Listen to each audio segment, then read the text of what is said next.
Esa es nuestra oración, hermanos. Que el Señor nos dé ojos para ver, oídos para oír, y sobre todas las cosas, que los labios falibles de su servidor no sean impedimento para su palabra infalible. En Cristo Jesús lo pedimos y rogamos. Amén.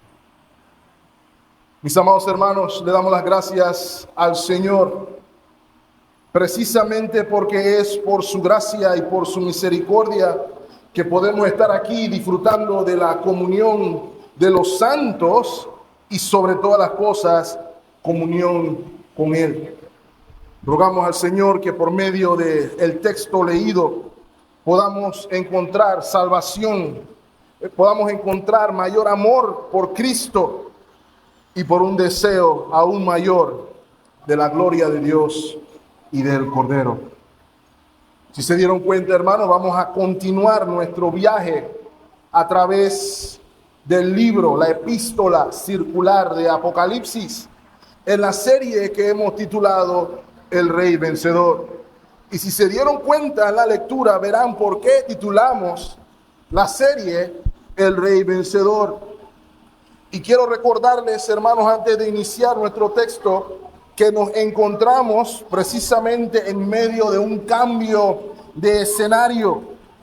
Es un cambio de escenario que nos aporta una perspectiva diferente, una perspectiva celestial que debía ser de edificación, de ayuda para cada una de las 7 iglesias y por extensión para todas las iglesias de Cristo. El tema aquí, la pregunta aquí, que nos preguntamos precisamente la semana pasada y que nos volvemos a hacer hoy es: ¿qué tipo de perspectivas tiene usted, mi hermano y mi hermana?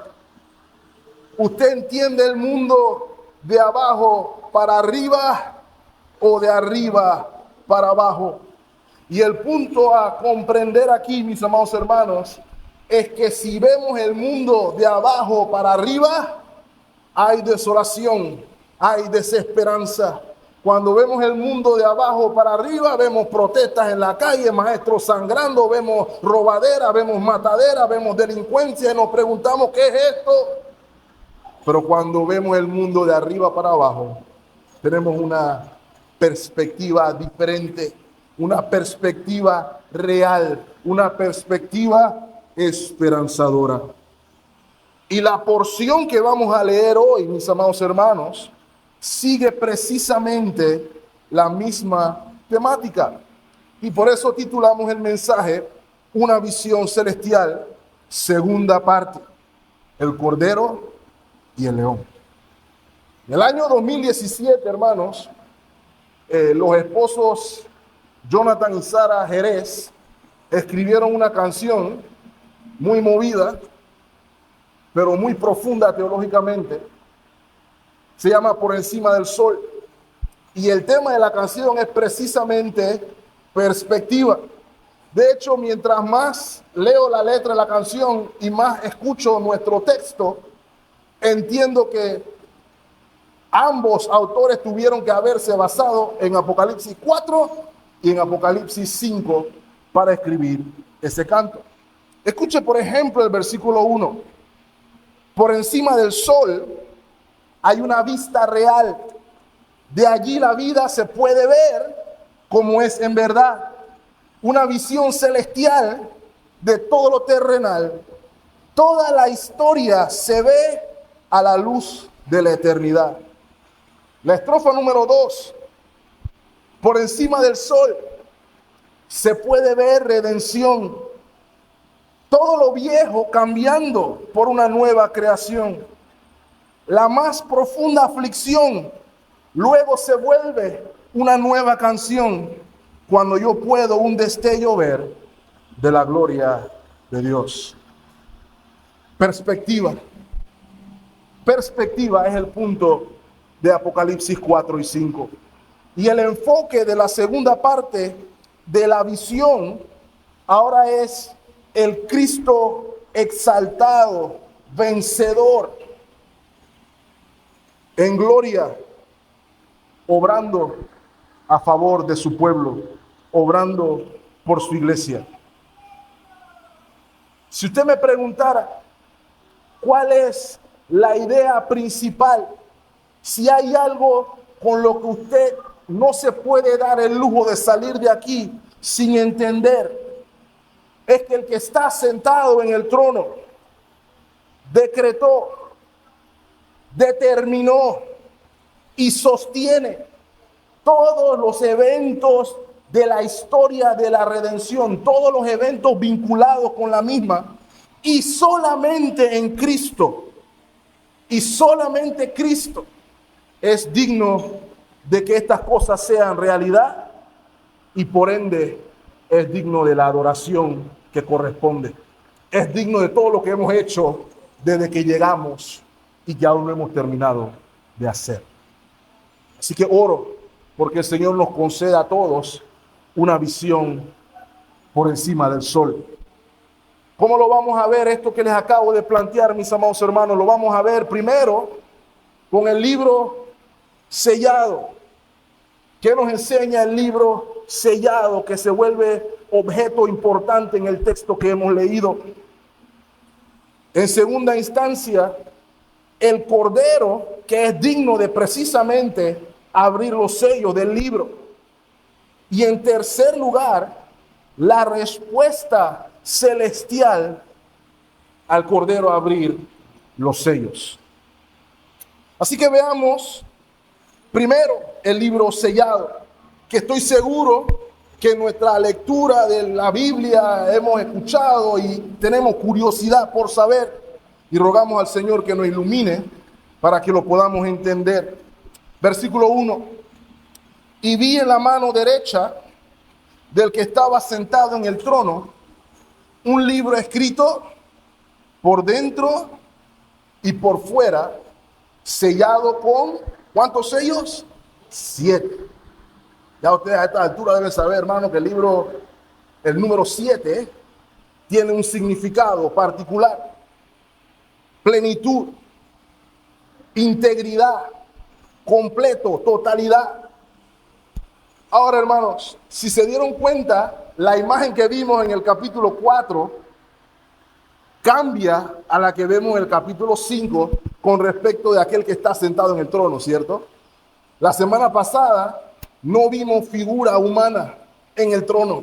Vimos solamente la revelación de la gloria, de la majestad de Dios en los abundantes colores del arco iris. Pero aquí la visión cambia y vemos que el que está sentado en el trono tiene algo en la mano derecha. Y eso es lo que llamamos un antropomorfismo. Darle figura humana a lo divino para entender el sentido. Una figura literaria para ayudar al entendimiento a los que somos carnales, a los que tenemos manos, pies y cara. Recuerden, hermano, que Dios es espíritu y Él no tiene ni mano, ni pie, ni ojo, ni cara. Pero lo que la visión quiere hacer es que esa mano derecha que sostiene el libro tiene un significado.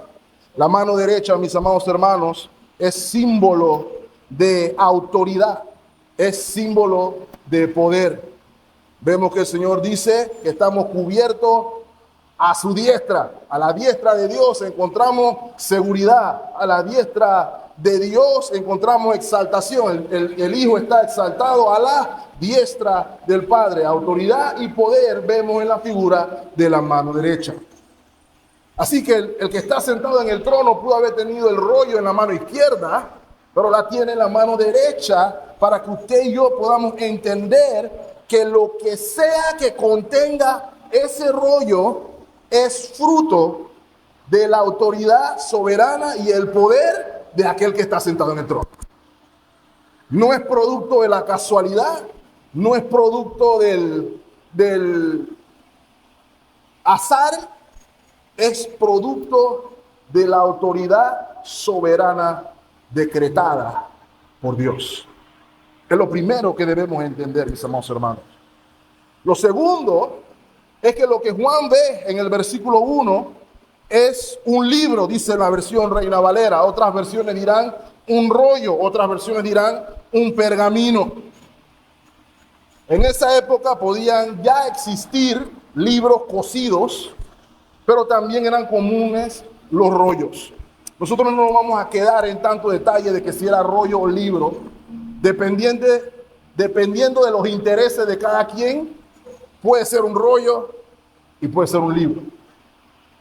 Lo que me interesa que observemos, mis amados hermanos, es el propósito y el contenido. Este tipo de rollos, este tipo de documentos tenían como propósito registrar, transmitir información. Por lo que hemos leído en la Escritura, ya podemos saber que eran comunes tanto en la cultura egipcia, la cultura griega, romana, y sobre todo era común en la historia o la cultura hebrea. Ahora, ¿qué se nos comunica en de este rollo, de este libro? Se nos comunican dos cosas. La primera es que el libro estaba escrito por dentro y por fuera. ¿Qué quiere decir que ese libro estaba escrito por dentro y por fuera? Y mis amados hermanos, no es para complicarnos. Lo que se nos está diciendo aquí es que el contenido de ese libro es detallado, es extenso, es abarcador. Muy detallado, como vamos a ver en un minuto. Lo segundo que se nos dice del libro es que estaba sellado. Estaba sellado. Cuando se sellaba un libro, en este caso con 7 sellos, se nos está diciendo que el contenido de ese documento está tanto reservado para una ocasión particular y está también reservado para alguien en particular que sea capaz o autorizado para abrirlo. Voy a ponerle un ejemplo. Acompáñenme a Daniel capítulo 12. Y vamos a leer desde el versículo 1. Daniel está recibiendo, de hecho, Daniel es un libro apocalíptico, hermanos. Es el mismo tipo de literatura que es Apocalipsis.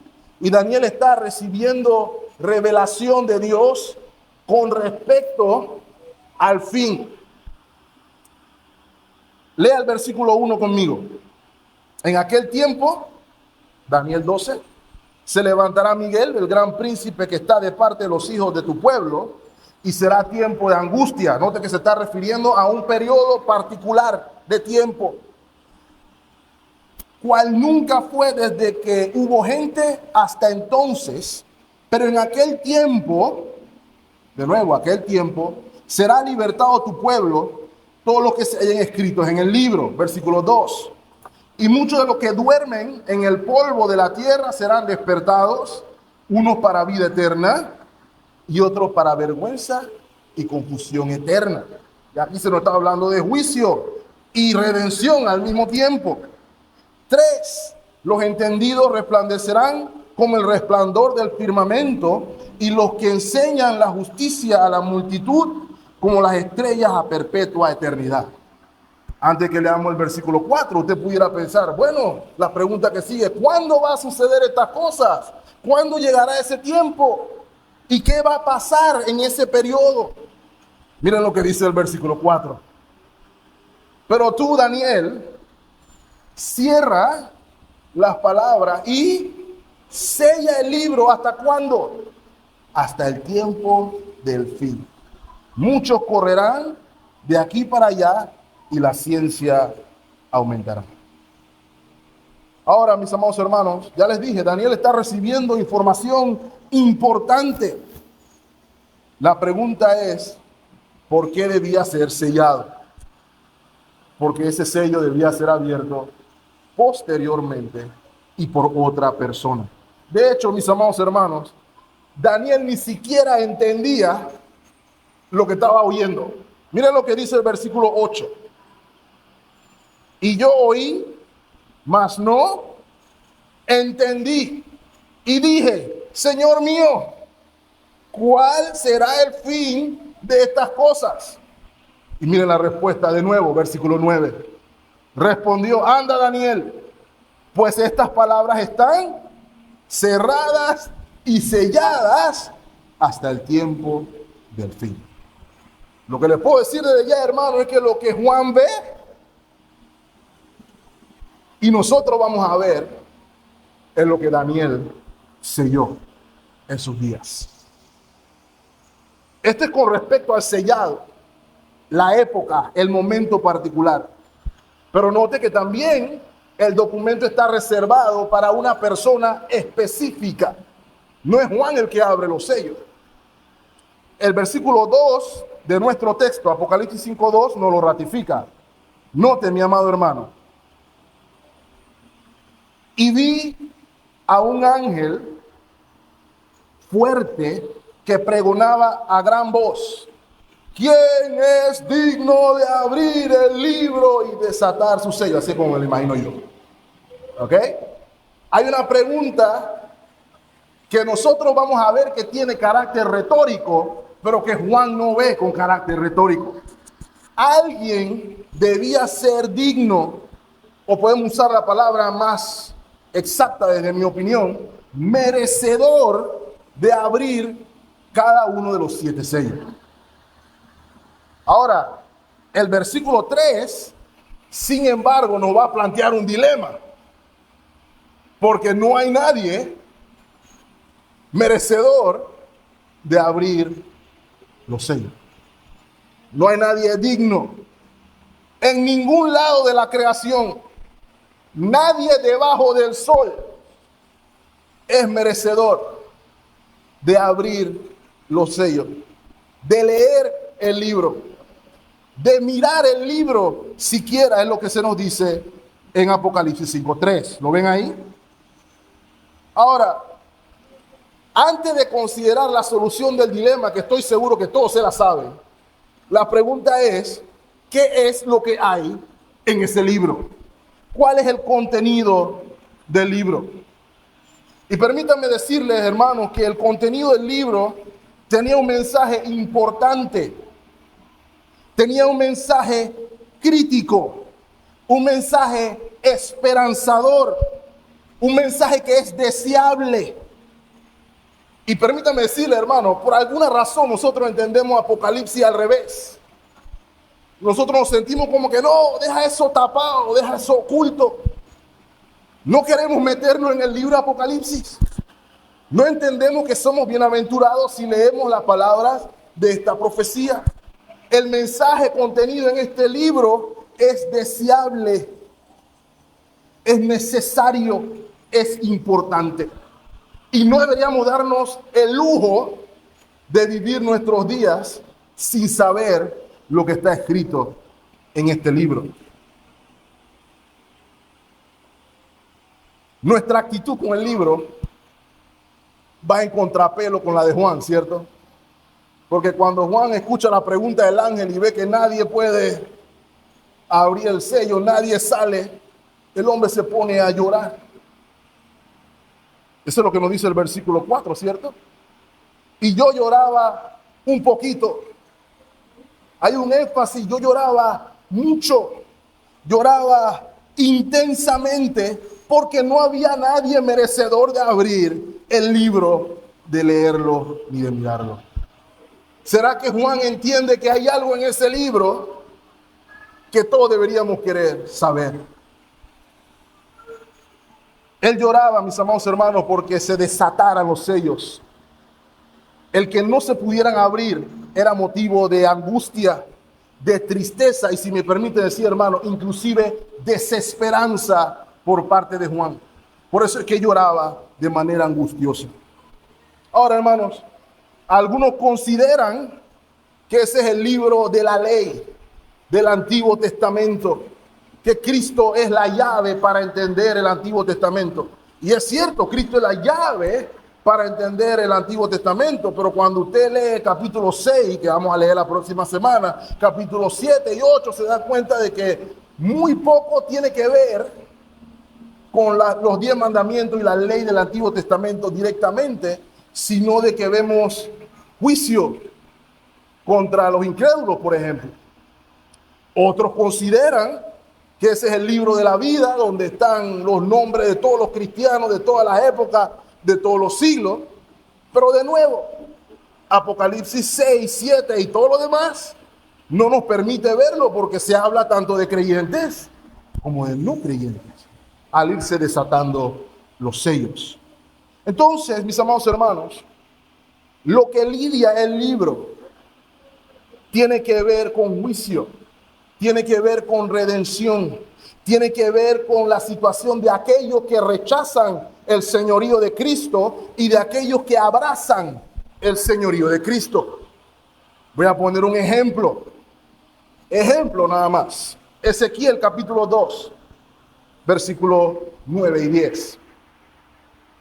Dice el profeta Ezequiel: y miré, y he aquí una mano extendida hacia mí, y en ella había un rollo de libro, y lo extendió delante de mí, y estaba escrito por delante y por detrás.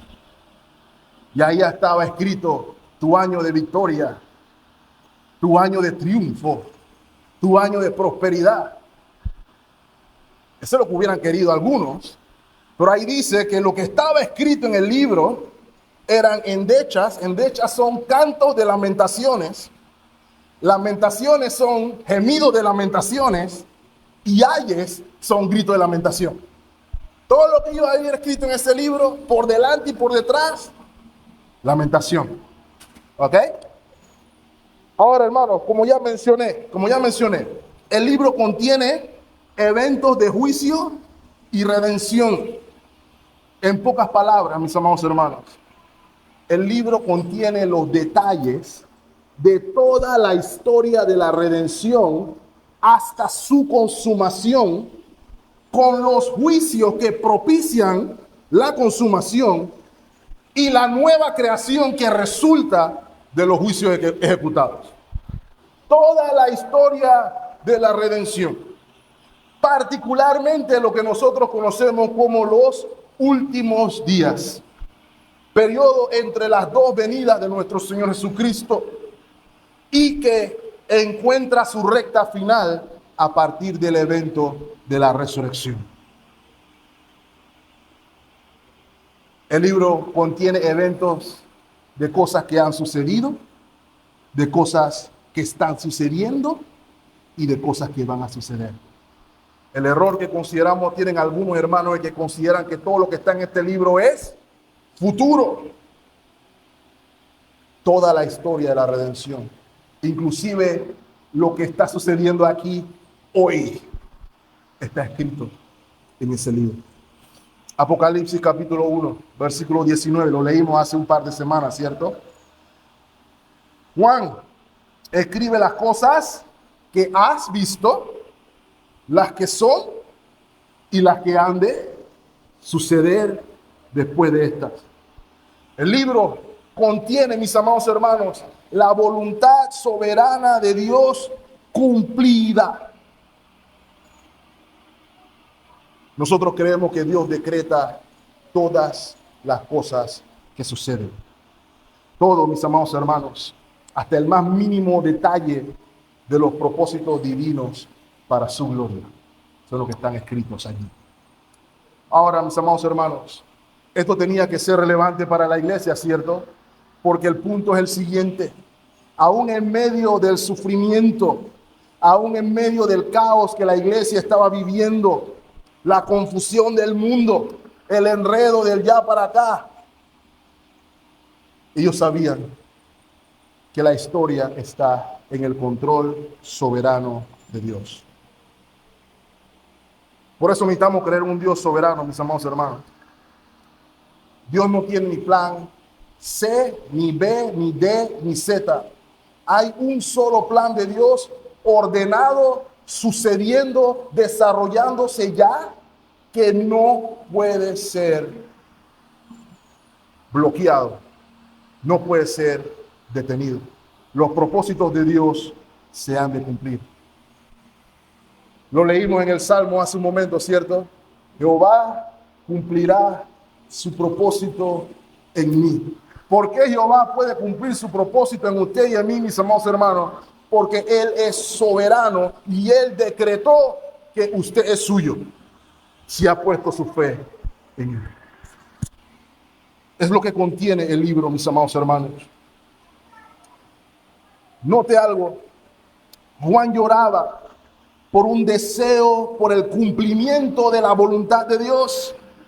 Juan lloraba por el cumplimiento de los propósitos divinos. Juan entendía que no habría redención si no se abren los sellos. Juan entendía que no había cumplimiento de Génesis 3:15 si alguien no abre los sellos. Y la pregunta para nosotros sería la siguiente, mis amados hermanos. ¿Qué cosas producen nuestro llanto? Tenemos celo por los propósitos divinos. Tenemos celo por la obra de Dios. Celo hasta el llanto porque la voluntad de Dios se cumpla en todas las áreas de nuestra vida. Lloramos cuando nuestro pecado nos estorba en nuestros propósitos eternos. Lloramos cuando vemos el mundo sumido en desprecio por el Cordero de Dios que quita el pecado del mundo. ¿Por qué cosas somos conmovidos? ¿Por qué cosas lloramos? Lo segundo que hay que ver aquí es que nadie, sin importar cuánto esfuerzo tenga, es merecedor de semejante distinción. Sin importar qué tan bueno usted se considere, usted no es digno de que el Señor le entregue el libro. Usted no es digno de mirar el libro. Usted no es digno ni de leer el libro. Y permítanme poner dos ejemplos. Adán, si hubiera cumplido la voluntad de Dios, hubiera hecho los méritos. Pero Adán no cumplió la voluntad de Dios. Adán fue desobediente y no pudo hacer los méritos para tan grande distinción.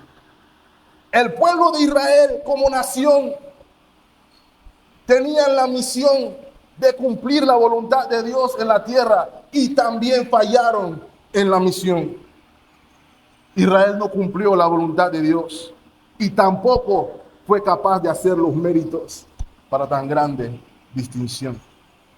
Si vemos el escenario, es desolador, es desesperanzador.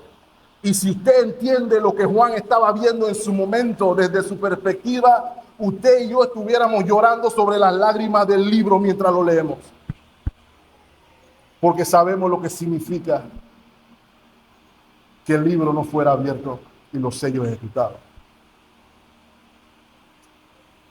Pero el versículo 5 nos da la respuesta al dilema, ¿cierto?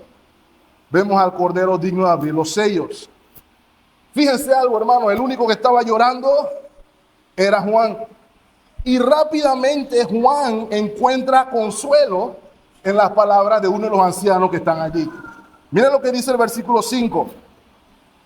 Y uno de los ancianos me dijo, no llores. He aquí el león de la tribu de Judá, la raíz de David, ha vencido para abrir el libro y desatar sus 7 sellos. Gloria a Dios. Hasta que hay aire cuando escuchamos esta porción, ¿cierto? La razón por la que nadie estaba llorando en el cielo es porque sí hay alguien merecedor, sí hay alguien digno. El dilema está resuelto.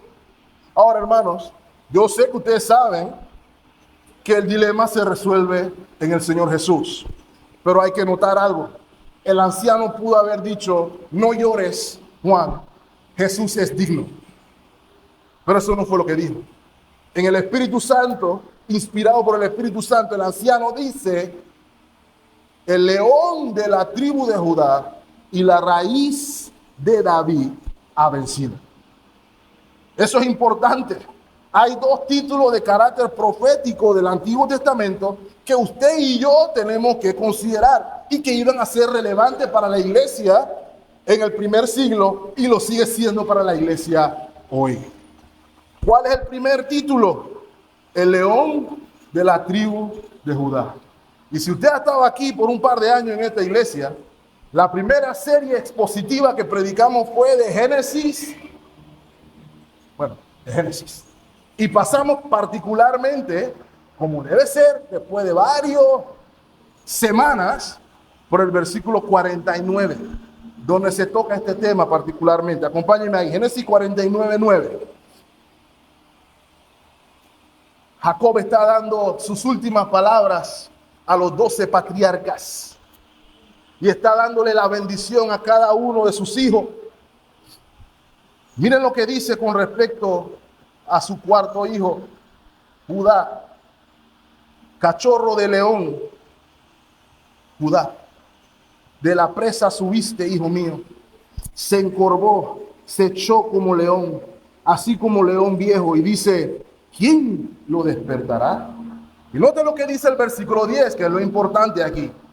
No será quitado el cetro de Judá, ni el legislador de entre sus pies, hasta que venga Silo, y a él se congregarán los pueblos. La profecía de Jacob aquí era de que el cetro iba a estar, el reinado iba a estar bajo la tribu de Judá hasta que viniera el Mesías, y el Mesías iba a reunir a todos los pueblos. Y note, la imagen es la de un león joven. Así que nunca piense que cuando escucha cachorro de león, usted piensa que los gatitos chiquititos que andan correteando por ahí. No, se refiere a esos leones jóvenes sin melena que andan por ahí causando estragos con lo que se meten con ellos. Eso, lo peligroso. A eso es lo que se refiere. La imagen transmite fuerza, supremo entre los animales. ¿Recuerdan una de las bestias que vimos la semana pasada? El león. El cetro le iba a pertenecer al Mesías, que sería de la tribu de Judá, y que a él se le someterían todos los pueblos, no solamente las 12 tribus. Miren este ejemplo. Proverbios capítulo 20, versículo 2. Note, como rugido de cachorro de león es ¿qué cosa, hermanos? El terror del rey. Y el que lo enfurece, ¿qué hace? Peca contra sí mismo. Entonces se nos habla aquí de lo terrible que es el juicio del rey en contra de los que son sus enemigos y aquellos que son enemigos de su pueblo. La iglesia tendría que estar animada al escuchar eso. Pero no termina ahí.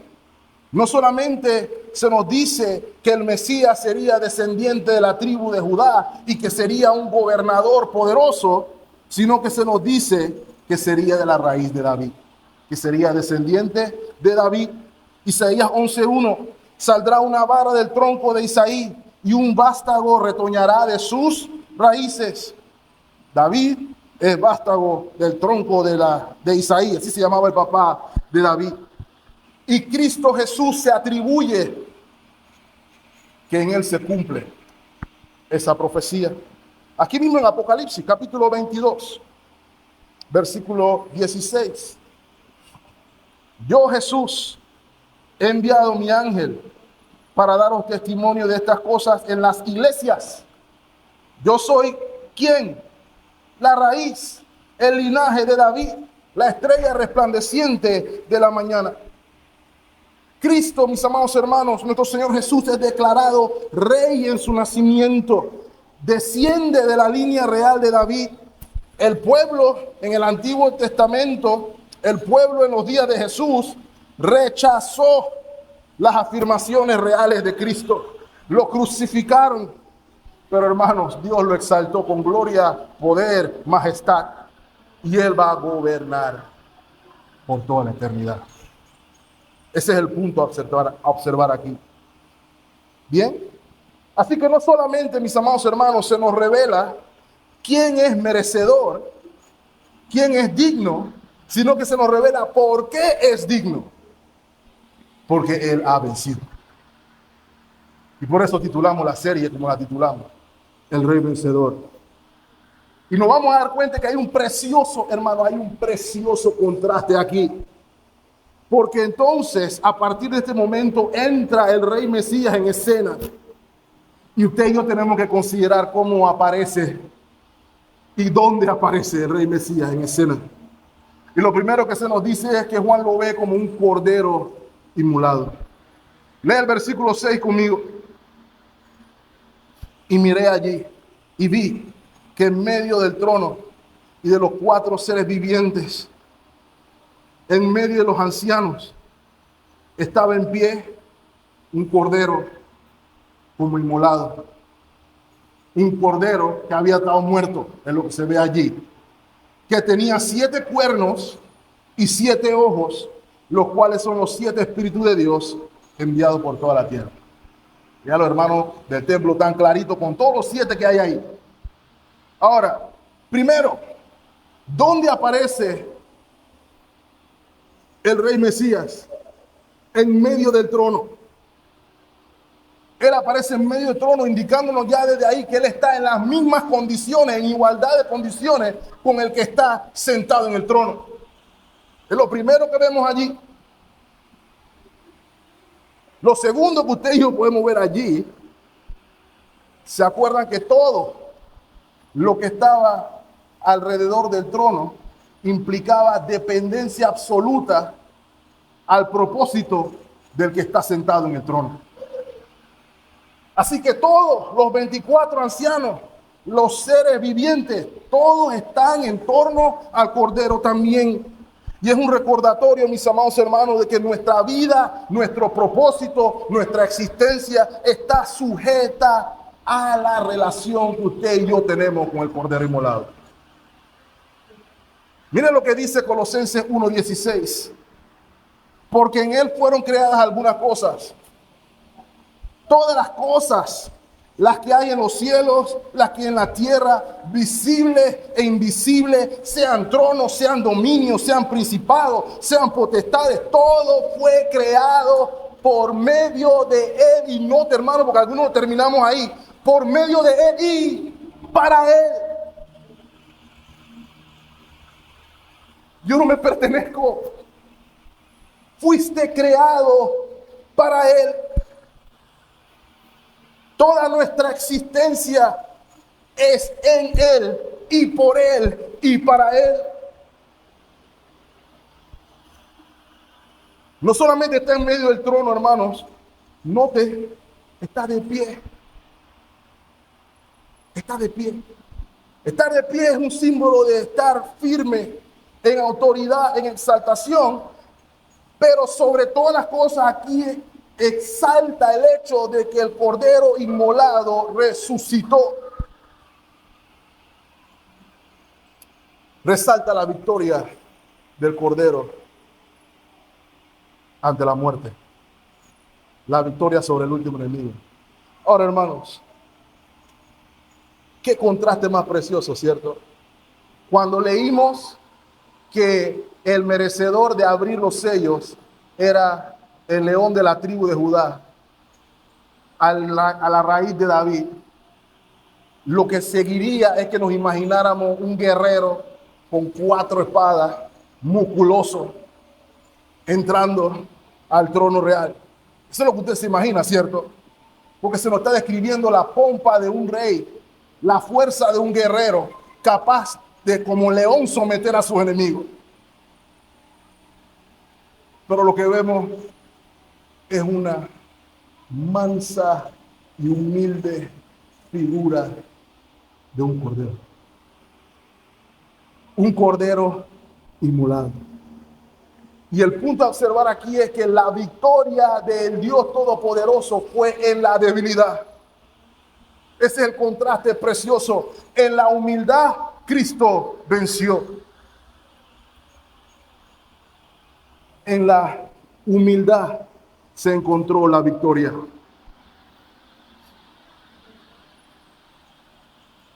Miren lo que dice Primera de Pedro 1:18. Sabiendo que fuisteis rescatados de vuestra vana manera de vivir, la cual recibisteis de vuestros padres, no con cosas corruptibles como oro o con plata, sino con la sangre preciosa de Cristo, como de un cordero sin mancha y sin contaminación. Note lo que dice el versículo 20. Eso es lo que está contenido en el libro. Ya destinado desde antes de la fundación del mundo, pero manifestado ¿cuándo? En los últimos días. ¿Por amor de quién? Por amor de usted y por amor de mí.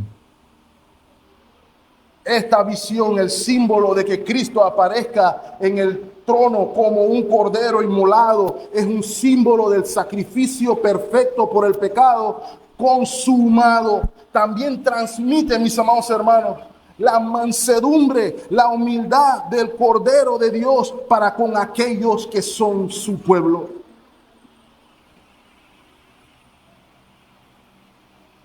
¿Saben que también la manera en que está escrito, los tiempos en los que está escrito esa frase del Cordero como inmolado, hablan de un estado continuo, permanente? En ese estado, Cristo está para siempre, hablándonos de que su obra es eficaz siempre. Aún hoy, el Cordero inmolado quita el pecado del mundo. Cristo cumplió el plan de redención y ahora reina sustentado por la voluntad divina. Mis amados hermanos, ese es el punto del canto que vemos en el versículo 9. El Cordero venció porque redimió a un pueblo para sí. Y hermano, permítame hacer un paréntesis allí, porque si se da cuenta, ya hemos visto un par de cantos de alabanza en el cielo, ¿cierto? ¿Y en qué se basan los cantos de alabanza en el cielo? En la persona y en la obra del Cordero. ¿Sabe qué nos debe indicar eso, mis amados hermanos? Que lo que estamos aquí en la tierra tenemos que cantar aquí, así mismo como se canta en el cielo. Nuestros cantos, nuestras alabanzas tienen que tener el énfasis en cuán grande es Él, que contemplemos a Dios, que podamos reconocer su persona y obra en medio nuestro y dejar o rechazar lo que tiende a suceder en muchos casos, cantos que se figuran, que se fijan en lo que el hombre es y hace. No, que yo hice, que yo pateé al diablo, que yo no sé qué, que yo le tiro besito a Cristo. Los cantos son de adoración por lo que Él ha hecho. No a nosotros, a su nombre la gloria. La adoración es a Él. Ahora, hermanos, la descripción del Cordero tampoco se puede dejar pasar. 7 cuernos, ¿lo ven ahí? Traten de dibujarlo. ¿Se acuerdan? Siempre les digo eso, dibujen al Señor con 7 cuernos. Y dibújenlo con 7 ojos también. No le va a salir bien el dibujo, ¿cierto? Porque la intención no es dibujarlo nuevamente. La intención es que veamos qué significan estos símbolos. Mis amados hermanos, el cuerno tiene el significado o simbolismo de poder, fuerza. Imagínense un búfalo, esa es la idea a observar. La fuerza y la potencia del búfalo. Y los 7 cuernos, mis amados hermanos, nos están hablando de la plenitud divina del poder de Dios. Ahora, ¿cómo debemos entender esto? Acompáñenme a Daniel capítulo 7. Usted puede leer Daniel 7 en la casa porque también es paralelo, pudiéramos decir, a lo que estamos viendo aquí. Y veía yo que había un cuerno que hacía guerra contra los santos y los vencía. ¿Ok? Recuerden, Daniel está viendo varias bestias y algunas de estas bestias tenían cuernos. Y uno de los cuernos hacía guerra contra los santos de Dios. Y no solamente hacía guerra contra los santos de Dios, sino que los derrotaba. Ahora, la visión que tenemos del Señor muestra la plenitud de los cuernos, la plenitud de la potencia, en contraste con lo que ofrece la contraparte del enemigo.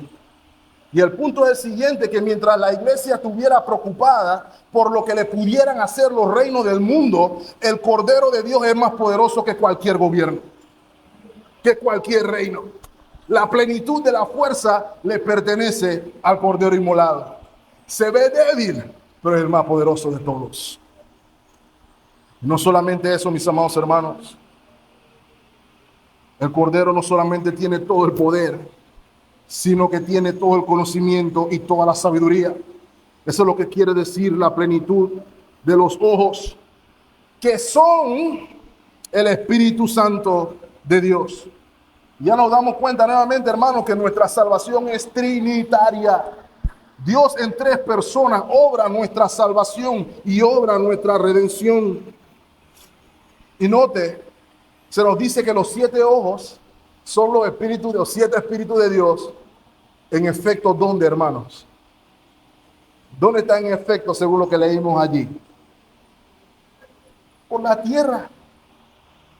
¿Qué nos está diciendo aquí, mis amados hermanos? La iglesia que está leyendo eso debe entender que el Dios Todopoderoso venció en primera instancia. 2, que no hay quien pueda oponerse a él.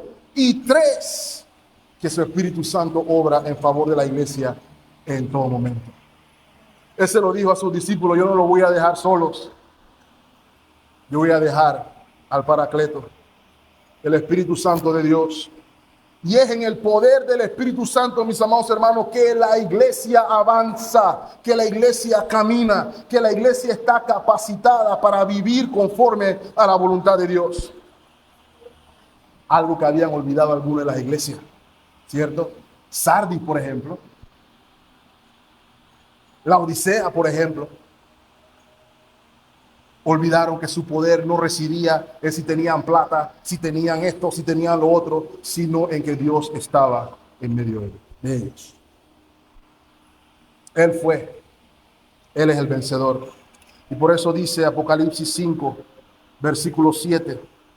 Y vino y tomó el libro de la mano derecha del que estaba sentado en el trono.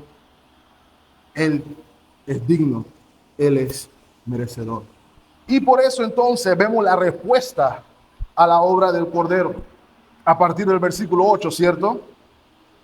Y cuando hubo tomado el libro, inmediatamente, automáticamente, instantáneamente, los 4 seres vivientes y los 24 ancianos se pusieron a bailar ahí.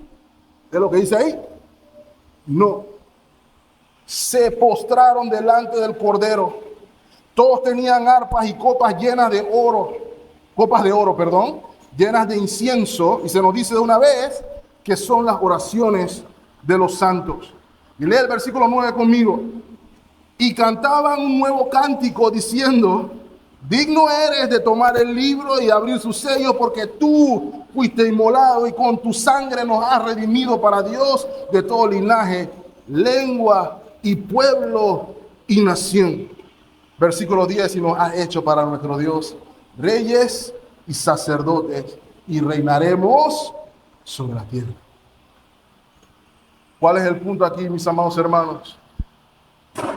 Que el Cordero y el que está sentado en el trono son todos dignos de adoración.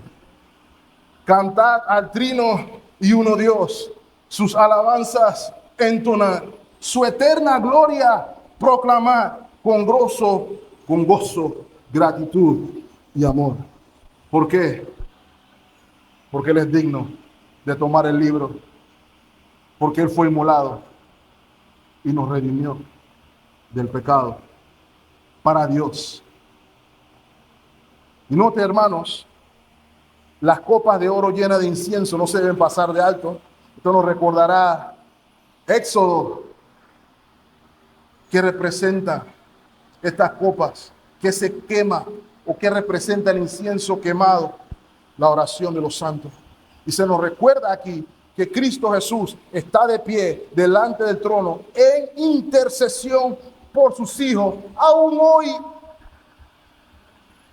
Él lo tiene a usted y a mí delante del Padre por nombre. Cada uno de sus cabellos o la ausencia de ellos están todos delante de Dios. Él intercede por usted. Él está en favor de usted. Hay un ministerio delante del trono de Dios que es en favor del pueblo de Dios.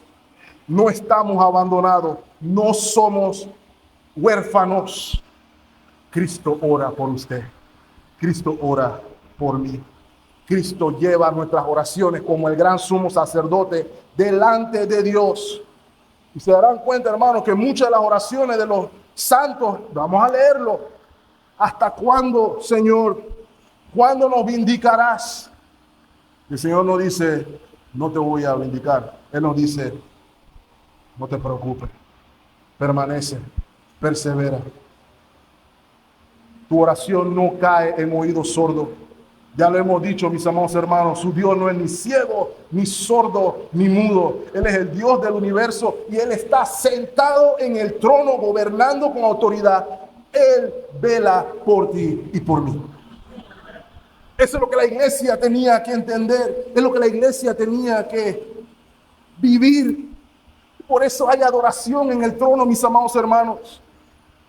Y el nuevo cántico no se refiere precisamente a un cántico diferente al que cantaron en el capítulo 4, sino que nos lleva al Antiguo Testamento también, porque nos está hablando de que el Cordero trae consigo una nueva creación. Todas las cosas hechas nuevas. Acompáñenme, por ejemplo, a Isaías 42, versículo 9. He aquí, se cumplieron, ¿qué cosa? Las cosas primeras. Y yo anuncio cosas nuevas antes que salgan a la luz y yo los haré notoria.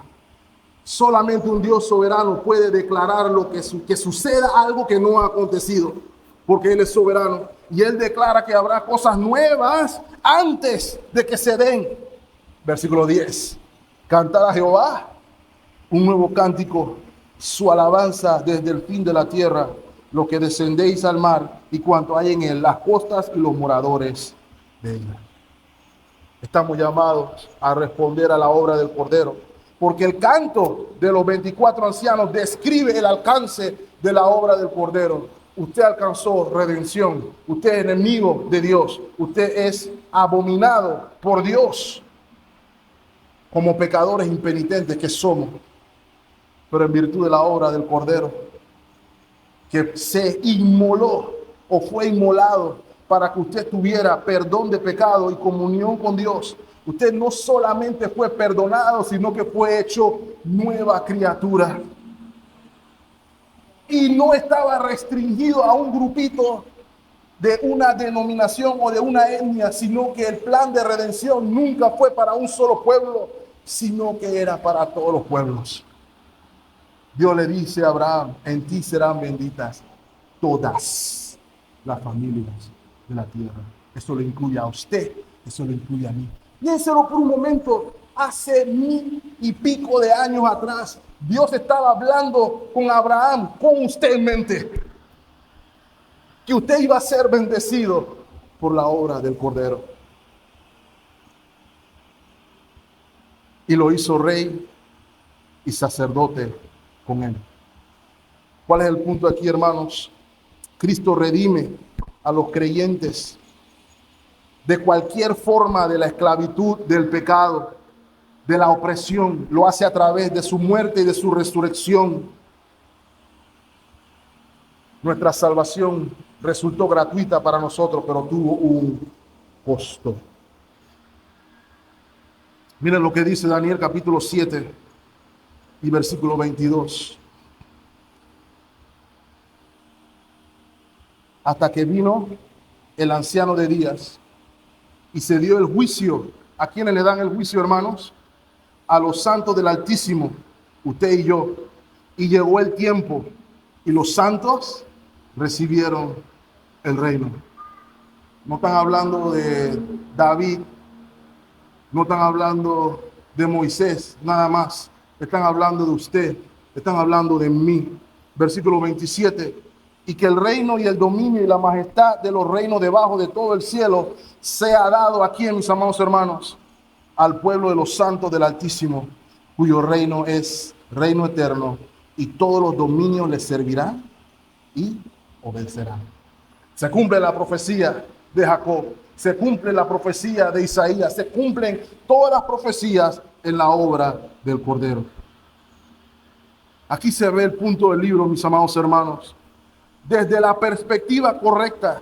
Si usted ve el mundo desde arriba del sol, la victoria de Cristo en la cruz del Calvario garantiza tanto el juicio de los enemigos del Señor, la protección de su siervo aún en la persecución y el reinado soberano de Cristo sobre todas las cosas. Y quiero cerrar leyendo el versículo 11 al 14.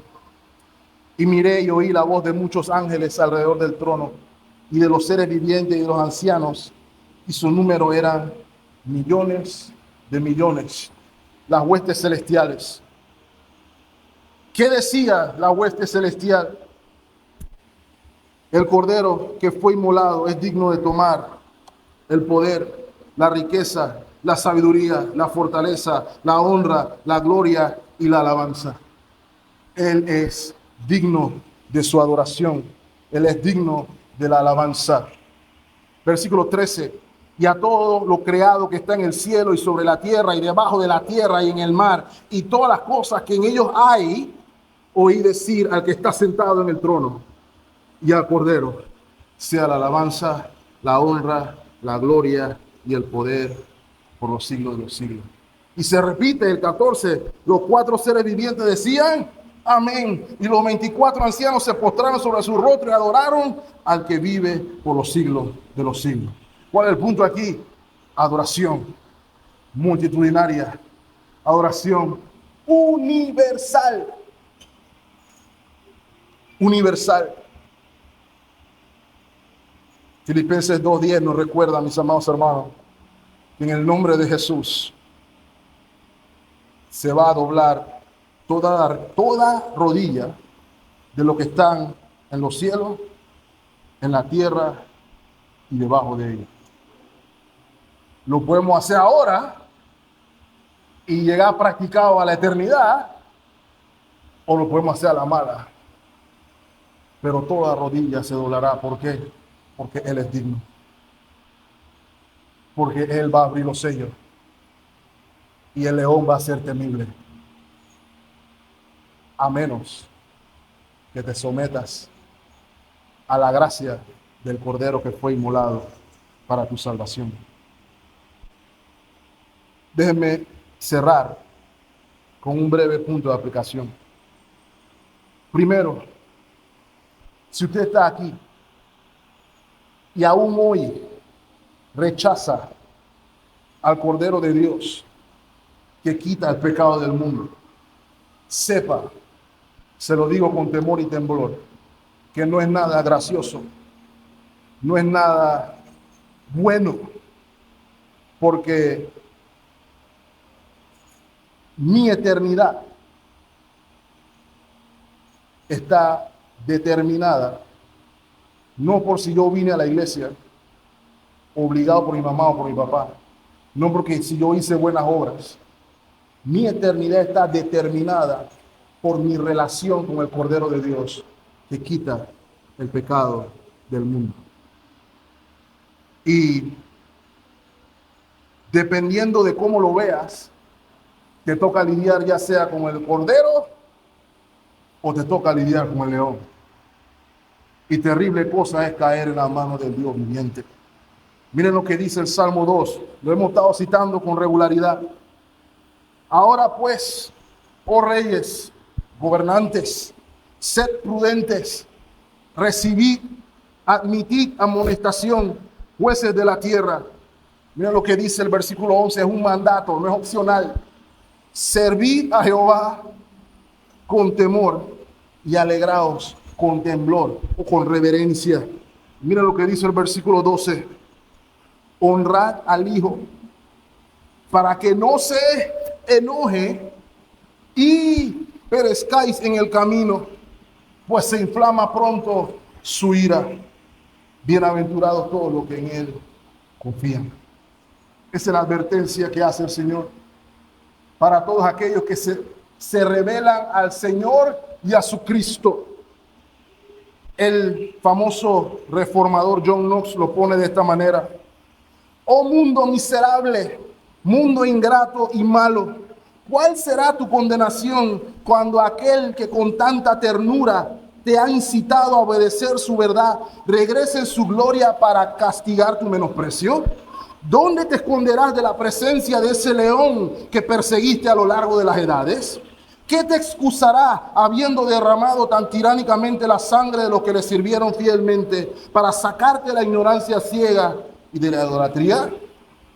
El juicio de Dios será severo contra quienes rehúsan la gracia de Dios en el Cordero de Dios que quita el pecado del mundo. El Señor te llama a arrepentimiento y fe, y tu pecado tarde o temprano te alcanzará. Con respecto a la iglesia, mis amados hermanos, habiendo visto las palabras del Cordero, usted y yo podemos entender la declaración de Cristo a la iglesia de Esmirna, ¿cierto? Sé fiel hasta la muerte y yo te daré la corona de la vida.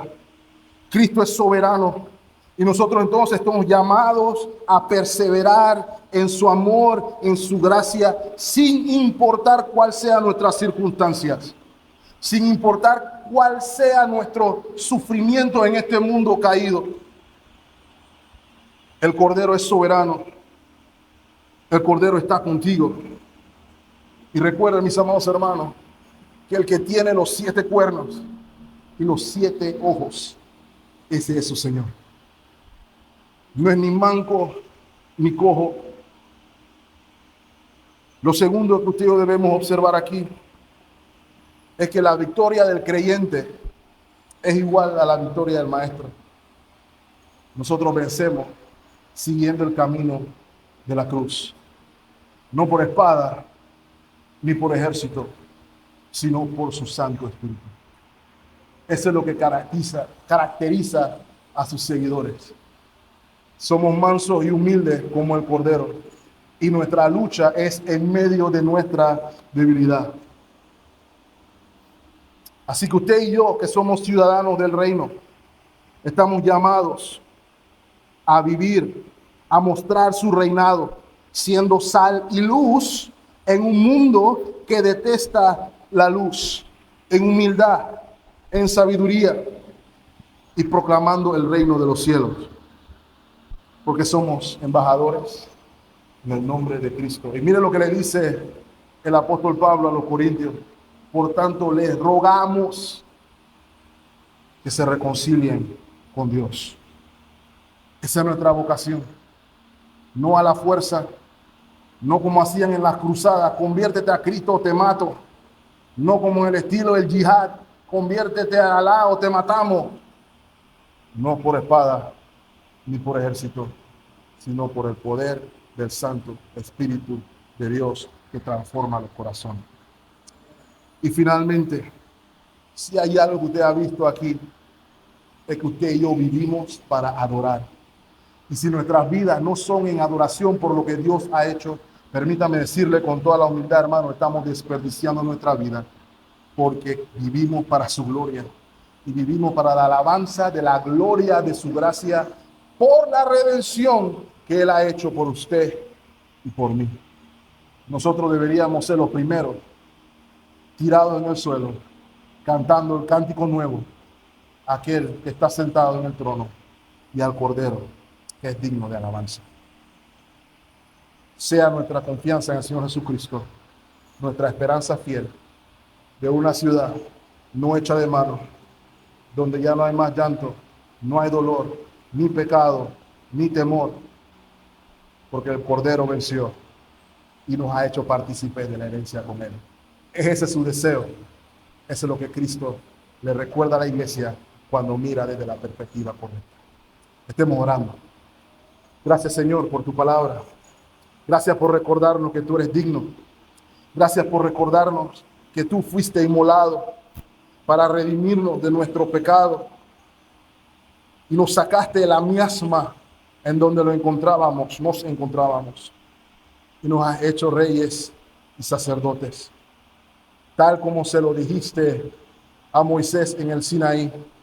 Ustedes me serán real sacerdocio, un pueblo santo para su gloria. Tú nos has hecho nuevas criaturas y nos has amado con amor eterno. Nos has hecho siervos para tu gloria.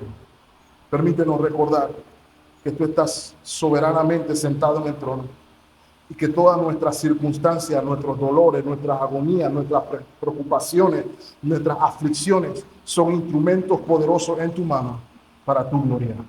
Ayúdanos a enseñar, ayúdanos a ver y proclamar que el cielo gobierna y que mi salvación está segura en Cristo, porque fiel es el que prometió. Y Él no desampara a aquellos que han puesto su esperanza en Él. Gracias por el testimonio y ayúdanos, Señor, a tener nuestra mirada puesta en lo celestial, en lo eterno, lo que es duradero para la gloria de Cristo. Lo pedimos en Cristo Jesús nuestro Señor.